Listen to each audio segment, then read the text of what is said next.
Tinan yun, napadpad ako dito.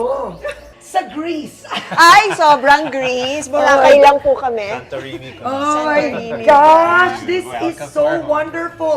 Look at this. The Miriam I knew.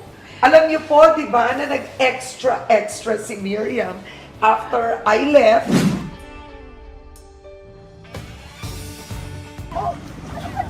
Bawal siya sa... Oh, guys!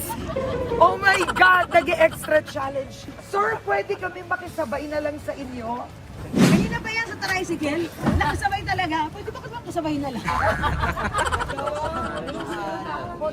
Oh my God! Look at that!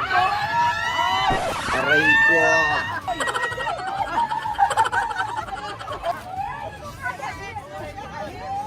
You know what? Yung buhay nyo dito, people save up for a whole year to spend a week in Boracay. Yes. Kayo, So dito true. kayo nakatira. It was really an answered prayer for me, Karen. Because remember, I asked for a man who will love me like Jesus loved me. And RD's promise was not to give up on us because God knows we're worth it. And that's how God loves us. He will never give up on us because He knows we're worth it. Hello everyone! Welcome to my YouTube channel. Ako po si Karen Davila and I'm here in one of the favorite islands of many Filipinos and foreigners all over the world. Ito ang isla ng Boracay. At summer na naman ngayon, so marami na namang magbabakasyon dito. Pero alam nyo ba, marami tayong kakilala, celebrity man o hindi, na pinili ang Boracay na maging second home nila.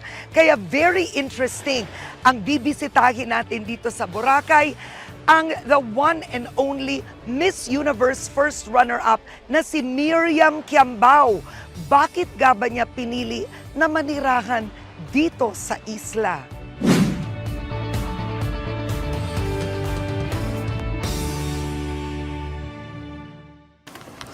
So this is Miriam and RD's house in Boracay.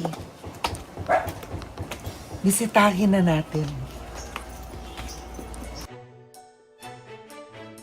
Hello, guys! Welcome to our Hello! Boracay home. Hi, Miriam! Hi, Ardy! Tinan nyo, napadpad ako dito. Sa Greece. Ay, sobrang Greece. Boracay lang po kami. Santorini ko. Oh my Santorini. gosh! This is Welcome to so our home. wonderful. What year did you move to Boracay? 2022. But we were Okay. living in a February. different place. Exactly Ah. 4 years ago. I had a prayer, Lord, provide for us a place where the family and the children can run free. Oh, And then God really? said, beach. Okay. Yeah, and then I said, beach where? In the back of my mind, Boracay is too expensive. But later on, something popped up.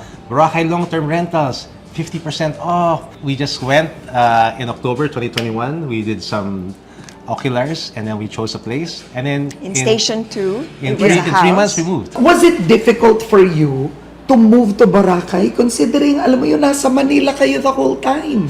For me, when he came and asked, babe, would it be crazy if we moved to Boracay? Let's go! Wala pa, no batting of an eyelash. My dream was to Walang- really live by the beach. And Boracay is the best beach, one of the best beaches around the world. So who wouldn't Yeah. want to live here? During the pandemic, where hardly anybody was here. What was difficult was just packing, The moving. giving away, choosing the items to keep and what not to keep, Yeah. and then transporting everything here.